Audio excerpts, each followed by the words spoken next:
জীবনে সব কিছু আমাদের পক্ষে যাবে না, আবার সব কিছু সবসময় খারাপও যাবে না। এই যেমন এখন ঝড় বৃষ্টি অন্ধকার, it feels like everything has come to a stop. কিন্তু এই থেমে যাওয়াগুলোরও একটা শেষ আছে। Every storm has an end eventually. And then suddenly the light breaks through. সব কিছু পরিষ্কার, স্বচ্ছ, সুন্দর হয়ে ওঠে। ঠিক তখনই বুঝি জীবনের সৌন্দর্য লুকিয়ে থাকে অপেক্ষার পিছনে। বৃষ্টি শেষে রোদ যেমন, অন্ধকার পেরিয়ে আলো ঠিক আসে। রোদ উঠেছে, চারপাশটা শান্ত। একটা ঝিল, একটা গাছ, আর একলা আমি আর আমার বাইক। এই নীরবতাগুলোই তো আসলে নিজের জন্য সময়। Because solo rides don't make you lonely, they make you free.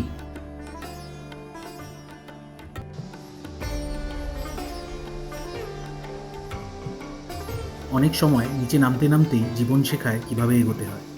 এই জলধারার মতো পতন আছে, কিন্তু থেমে যাওয়া নেই। Because flowing forward is better than standing still. আজকের দিনটা অনেক কিছু দেখিয়েছে অলরেডি। কখনো বৃষ্টি, কখনো রোদ, কোথাও শান্ত, কোথাও শক্তিশালী।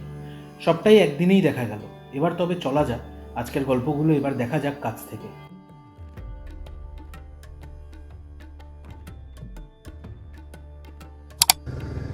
সো আজকে মেনলি বেরিয়েছি দশম ফলসই দেখবো, আর তারপরে ওখান দিয়ে না একটা পুরো রাউন্ড মেরে, তো বেশ কিছু জিনিস আছে একটা একটা করে ঘুরে দেখবো ওই দিকটা পুরো। তো আপাতত রাঁচির এই জায়গাটা থেকে আগে বেরোতে হবে। এখান থেকে বেরিয়ে ওই মেন রোডে উঠতে হবে, উঠলে পড়বে হচ্ছে দশম ফলসের রাস্তা। মেন আমার এই মোবাইল হোল্ডার, এটা মনে হয় কালকে ওই দেখতে গিয়ে হট করে যেটা খুললো ওটা খোলেনি, ওটার ভেতরে একটা স্ক্রু থাকে, ওই স্ক্রুটা ভেঙে গেছে। তো আমি ওটা টপ বক্সে নিয়ে নিয়েছি, দেখি যদি পেয়ে যাই তো খুব ভালো। হর হর মহাদেব। খাল নাকি নাকি নদী? খালই হবে। ওদের এখানে খালও কি সুন্দর, প্লাস এইটাও একটু নড়বড় করছে, তো আমার এইটাও একটু দেখতে হবে, মানে আজকেই করে নেওয়া উচিত ছিল। দেখি, আমি সব কিছু নিয়ে বেরিয়েছি, রাস্তায় কোথাও একটা পরে করে নেব, অসুবিধা নেই সেটা নিয়ে। ওয়েদার আজকে প্রচণ্ড গরম, 34 ডিগ্রি দেখাচ্ছে। জ্যাকেট আর ইচ্ছে করেই পরিনি আজকে, যে এইখানে আশেপাশে ঘোরার জন্য অতটা দরকার পড়বে না। যদিও হাই রোডে উঠবো, তাও ভাবলাম ঠিক আছে দেখি। শহরটা আমার কিন্তু বেশ ভালোই লেগেছে, মানে শহর তার আউটস্কার্টটাও পুরোটাই দেখুন জঙ্গলের ভেতরেই,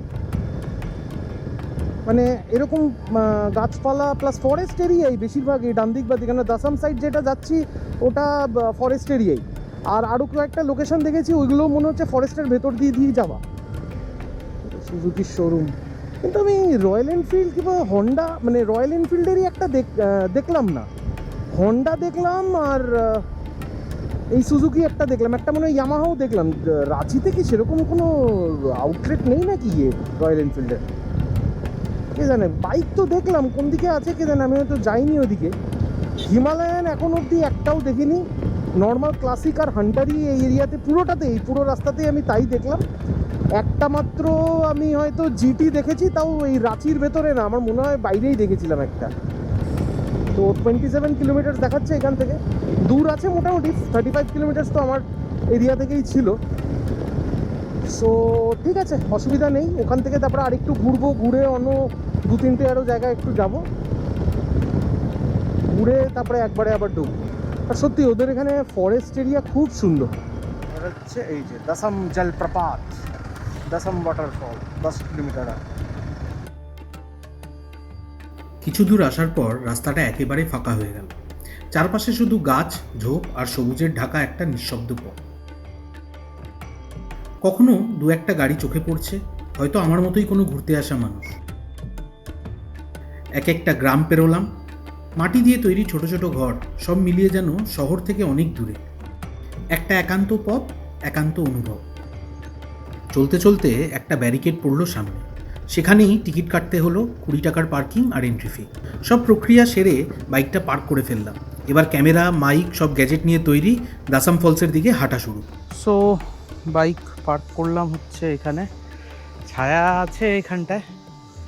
অনেক গাড়ি এসছে ঠিকঠাক, ওই দিকের থেকে দেখতে গেলে পুরোটাতেই অনেক গাড়ি এসছে, বাট মেন হচ্ছে প্রচণ্ড গরম লাগছে এবার। মানে আমি ভাগ্যিস জ্যাকেট পরে আসিনি, সো পৌঁছে গেছি, দেখা যাক। এই সামনে একটা ভিউ রয়েছে, এই একটা ভিউ রয়েছে, আরও লোকে দেখছি নিচেও গেছে। সো আমরাও নিচে যাব একবার। দাসং নামটি এসছে মুন্ডারি শব্দ দাসং থেকে, যেখানে দা মানে জল আর সং মানে ঢালার কাজ। এই জলপ্রপাতের প্রবাহ একেবারে সেই দৃশ্যের মতো, যেন কেউ উপর থেকে জল ঢালছে। আগে এর নাম ছিল দাসং, পরবর্তীতে বদলে হয়ে যায় দাসং। এবার নামছি নিচের দিকে। জলপ্রপাতটা 3-4টে লেভেল থেকে দেখা যায়। যাদের হাঁটা বা ওঠানামায় সমস্যা আছে তারা উপর থেকেই দেখে নিতে পারে, কারণ নিচে নামার পর আবার উঠতে একটু কষ্ট হতে পারে। অনেকটাই নিচে আছে, মানে 3-4 ধাপে অ্যাকচুয়ালি ফলসটা দেখা যায়। অলরেডি 2 ধাপ দেখলাম, এটা একটা, ওই একদম নিচে তো লোকে আছেই। ঠিক আছে, পৌঁছে গেছি যখন একটু ভালো করে সময় কাটিয়ে নিই। শুধু ব্যাপারটা হচ্ছে এখানে প্রচণ্ড গরম, গরমটা এতটাই বেশি মানে কোথাও ছায়া পেলেই ওখানে বসতে ইচ্ছা করছে আমার, যেরকম এই জায়গাটা। আচ্ছা, এই জায়গাটা এতটা অবধি আপনি আসতে পারবেন, তারপরে খুলনে কা সময় সুবহ 8 बजे से शाम 4:30 बजे तक। 4:30 बजे तक তো থাকবো না আমরা, তার আগেই বেরিয়ে যাবো।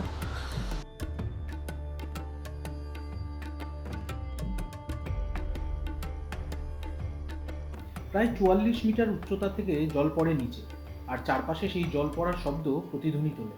রাঁচি প্ল্যাটুর এক প্রান্তে অবস্থিত এই জলপ্রপাতটি এলাকার অন্যতম ফলস। যতটা জল অ্যাকচুয়ালি ভিডিওতে দেখেছিলাম, সেই ভিডিওতে অত ওরকম কিন্তু জল নেই এবারে। আচ্ছা, উপরেও যাওয়া যাবে না? তো উপরেও যাবো আমরা, দেখি। ভাবছি ওপরটা উঠি পুরোটাই, দেখি। জুতোটা স্লিপ কাটছে, ওইটাই একটু চাপ। আচ্ছা, ওপরেও একটা পুল আছে ছোট্ট, মনে হয় ম্যাক্সিমাম এটাই যেতে পারবো, বিকজ ওই সামনে যে জায়গাটা আছে ওখানটা দিয়ে ঘেরা, তো আশা করছি এটা এদিকেও যাবে। তো যাওয়া উচিত নয় এর বেশি। এটা হচ্ছে সামনে দিয়ে ভিউ পুরো, এখানে গিয়ে একটা বড় এরিয়া যেটা আছে, আর ওপরেও বেশ কয়েকটা মানে ওই পুল টাইপ হয়ে রয়েছে। সবাই এখানে শুয়ে টুয়ে রয়েছে। ঠিকই আছে, এই গরমের মধ্যে এটাই করতে ইচ্ছে করছে। তো এই হচ্ছে আমার এখন মুখের অবস্থা, গরমে ঘামছি পুরো। তো ঠিক আছে, এখন উঠি ওপরে, গিয়ে কিছু খেয়ে নিই, প্রচণ্ড খিদে পেয়ে গেছে। তো এই হচ্ছে আমার অবস্থা, যেরমভাবে গেছিলাম থেকে বেশি আর হাঁপিয়ে এসেছি। বাইকের কাছে চলে এসেছি, প্রচণ্ড গরম লাগছে। এবার তো মনে হচ্ছে বৃষ্টি হলেই ভালো হয়। ঠিক আছে, চলুন এবার। অনেক রেস্টুরেন্ট আছে এখানে, বেশ কয়েকটা, অনেক গাড়িও চলে এসছে, পুরো ফাঁকা ছিল জায়গাটা। সো কিছু খেয়ে নিই, খেয়ে নিয়ে তারপরে একবারে বেরিয়ে যাবো। জল ফল খাই। বাপরে বাপ, অনেকটা নিচে ছিল। তো এটা হচ্ছে আজকে আমার ফার্স্ট খাবার। তো ভাবলাম 12টা বাজে, একবারে লাঞ্চই করে নিই। সো ঠিক আছে, খাই তাহলে। খাওয়া দাওয়া শেষ, খেয়ে দে খেতে খেতে আমি নিজেও দাসাম ফলসে পরিণত হয়ে গেছি, দেখতেই পাচ্ছেন। কিছুটা জলও আছে, মুখ ফুক ধুয়ে নিয়েছি আর কি। তো ঠিক আছে, চলুন একটু জল ফল মুছে বেরোনো যাক। পুরো রেডি করতে হবে এবার এগুলো সব, তারপরে বেরোবো। তো চলুন একবারে মোটো ব্লগিং সেটআপেই দেখা হচ্ছে। তো বেরিয়ে গেলাম আমরা এখান থেকে। যা গরম লাগছে, আমি আর গ্লাভস পরিনি, যেন হাতও গুটিয়ে রেখেছি, আর পারা যাচ্ছে না। রাস্তাও বেশ ভালো এখানে, হাওয়া ঢুকছে, মানে মনে হচ্ছে এইটাই সব কিছু। এখন প্রচণ্ড গরম, 38 ডিগ্রি সেন্টিগ্রেড দেখাচ্ছে। হিউমিডিটি নিয়ে আশা করছি ফিলস লাইক 45 দেখাবে হয়তো। এখন মনে হচ্ছে একটু বৃষ্টি হলেই ভালো।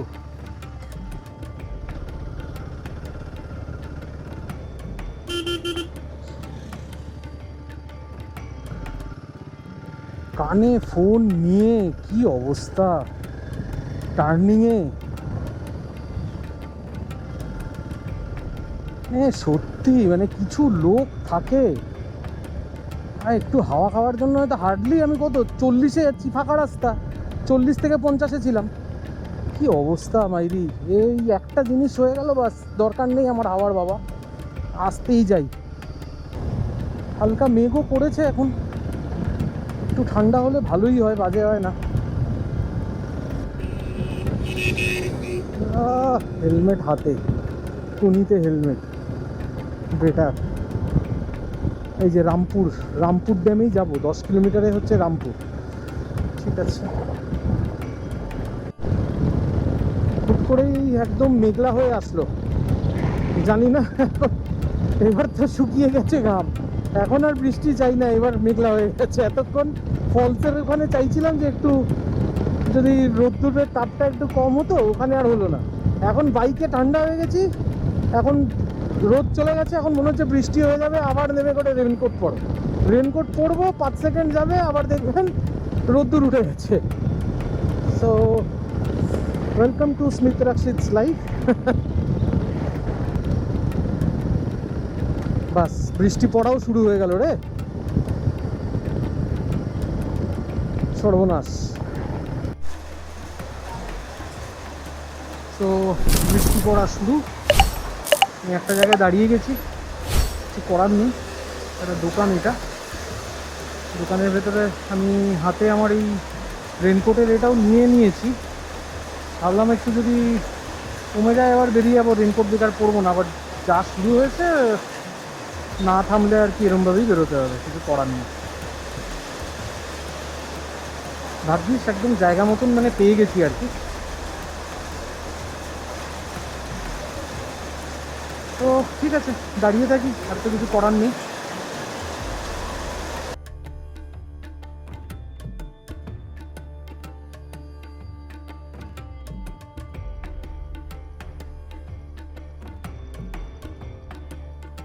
বৃষ্টি থেমে গেছে, আবার রওনা হয়েছি চেনা অচেনা গ্রামের পথ ধরে সবুজ মোড়ানো নিস্তব্ধ রাস্তা। এই মুহূর্তে যাচ্ছি রামপুর ড্যামের দিকে।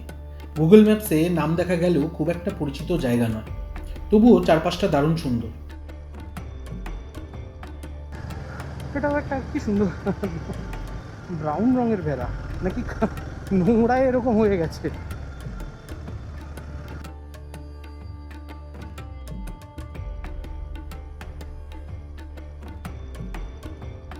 রাঁচি এলাকায় এমন অনেক ছোট ড্যাম আছে। হিলি টেরেন আর নদীর কারণে এখানে ড্যাম বানানো খুব উপযুক্ত। Water storage, irrigation, drinking water supply, এমনকি ফ্লাড কন্ট্রোলের কাজেও এগুলো গুরুত্বপূর্ণ ভূমিকা রাখে। এরকম অজানা জায়গা হঠাৎ করে ভ্রমণের মানে একেবারেই বদলে দেয়। নিচ দিয়ে যাওয়ার কথা নাকি ওপর দিয়ে যাব জানি না, উপরে দিয়ে ও আচ্ছা আচ্ছা, এই হচ্ছে ওদের ড্যাম, ঝিল, ঝিল, একটা বড় ঝিল। ঠিক আছে,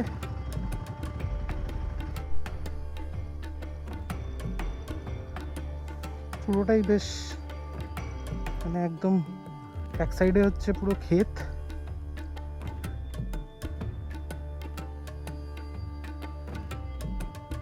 আর একদিকে হচ্ছে এই ঝিলটা।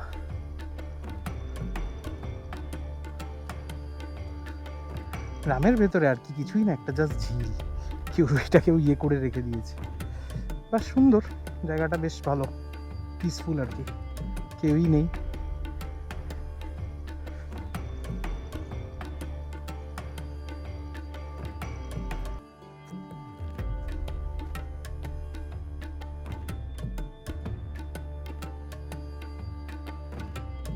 একদমই রিমোট জায়গা, গ্রামের পুরো ভেতরে। রামপুর ড্যাম দেখে একটু হতাশই হলো, যেমনটা ভেবেছিলাম জায়গাটা তেমন না। তাই ভাবলাম সময় থাকতেই শহরের দিকেই আরেকটা জায়গা দেখে আসা যায়। আসলে রাঁচিতে আসার মূল কারণটা ছিল অফিসিয়াল, আর একটু পরেই আমার একটা মিটিং আছে। তবুও যদি একটু তাড়াতাড়ি ঘুরে নেওয়া যায়, তাহলে রাঁচির আরেকটা জায়গা দেখে নেওয়া যাবে, তারপর না হয় অফিসিয়াল কাজ। চলুন, তো উঠে গেলাম আমার মেন রোডে। সো এখন নেক্সট যাব হচ্ছে ট্যাগোর হিল বলে একটা জায়গায়। কি সুন্দর লাগছে জায়গাগুলো। আমাদের ব্যারাকপুরে ক্যান্টনমেন্ট এরিয়াও কাছে পিঠে এরকমই, অনেক কাল আগে এরকম ছিল, এখনও আছে, বাট অনেক গাছ কেটে ফেলেছে এখন। আগে এরকমই ছিল। তো ঠিক আছে, মানে এটা তো সত্যি, এটা একটা অন্যরকমই সুন্দর লাগছে দেখতে। আবার বৃষ্টির জন্য দাঁড়াতে হলো, তো যেখানে দাঁড়ালাম একদম পুরো রয়্যাল এনফিল্ড শোরুমটা খুঁজে পেয়েছি এখানেই, তার উল্টো দিকেই বাস স্ট্যান্ডে দাঁড়িয়ে। ভালো, তো বেশি দূরে না তাহলে। দেখলাম সব বড় বড় যত বিল্ডিং কিংবা ওদের যে মেন হাব যে জায়গাটা দোকানপত্র, ওটা এই এরিয়াটা। তো এখানে এই সব অফিস টফিসও রয়েছে, বড় বিল্ডিং টিল্ডিংগুলো সব এইদিকেই। বেশ বড় বড় দুটো মল দেখলাম। কেন না এখানকার লোক আমাকে বারবার একটা করে মল ঘুরতে বলছে, মানে লোকালের মধ্যে আর কি। ওটা হচ্ছে কি নিউক্লিয়াস মল নাকি রাঁচি মল আর কি বলছে। তো মল ঘুরে কি করবো আমি বুঝতে পারছি না, কিছু আলাদা কিছু আছে কি মলে?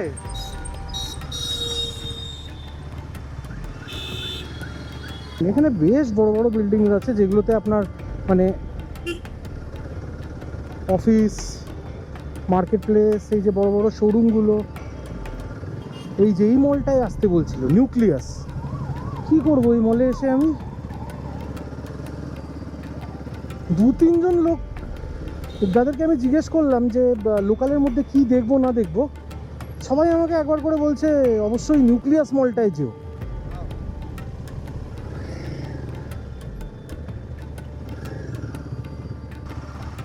বাদিকে বলছে ট্যাগোর হিল পার্ক। সত্যি তো হট করেই হিল শুরু হয়ে গেল, ভালোই যাচ্ছি। ট্যাগোর হিল যাচ্ছি এটা।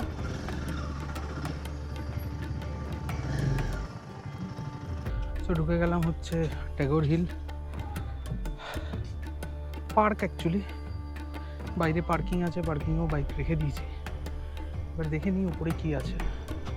এন্ট্রি পয়েন্টটা এখানেও এক গাদা সিঁড়ি চড়া।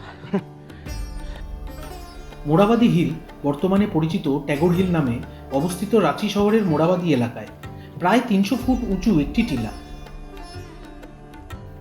1912 সালে রবীন্দ্রনাথ ঠাকুরের বড় ভাই যতীন্দ্রনাথ ঠাকুর তার স্ত্রী কদম্বরী দেবীর মৃত্যুর পর এই শান্তিপূর্ণ স্থানে এসে শান্তিধাম নামে একটি বাড়ি নির্মাণ করেন এবং ব্রহ্মস্থল নামে একটি স্মৃতি উদ্যান নির্মাণ করেন, যেখানে তিনি 1925 সালে শেষ নিঃশ্বাস ত্যাগ করেন।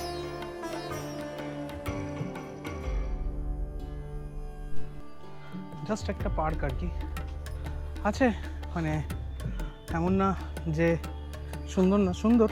ওপরেও আরও যেতে হবে, এদিক দিয়ে আবার রাস্তা, কতগুলো সিঁড়ি বাবা, দেখি ভয় লাগছে। 10 মিনিট ধরে উঠছি।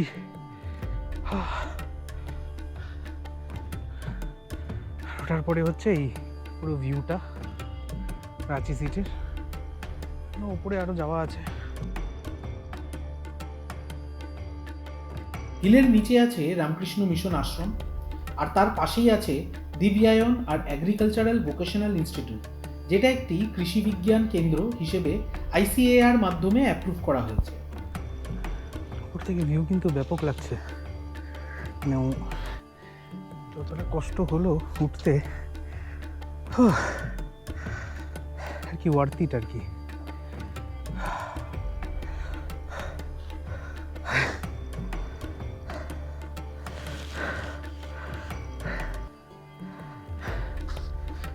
সব ক্যালোরি শেষ আজকে।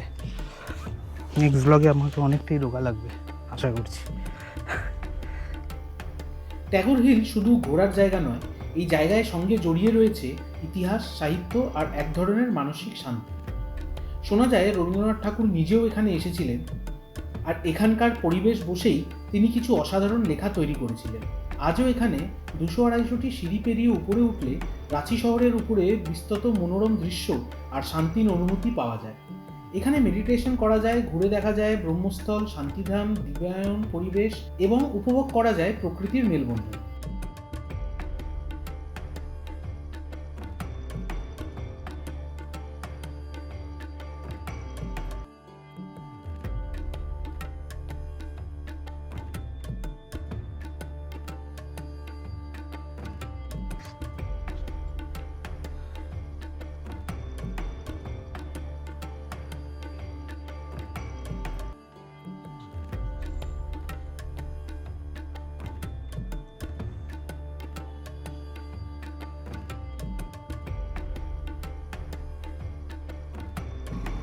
বেরিয়ে যাই এবার। আজকের জন্য যথেষ্ট ঘোরা হয়ে গেছে, এবার একটা কাজ আছে, ওই কাজটা করে নেব। সো এখান থেকে একবার ম্যাপটা দেখে নিই আমি। ডিরেক্ট আগে হোটেলই চলে যাই, বিকজ প্রচণ্ডভাবে আজকে টায়ার্ড আছি আর একটু ফ্রেশও হতে হবে। সো আগে হোটেল যাই, হোটেল গিয়ে তারপরে ফ্রেশ হয়ে তারপরে যে কাজটা আছে, একজনের সঙ্গে অ্যাকচুয়ালি দেখা করার আছে আমার। স্টেডিয়াম মনে হচ্ছে তো, হ্যাঁ রাঁচি স্টেডিয়াম এটা।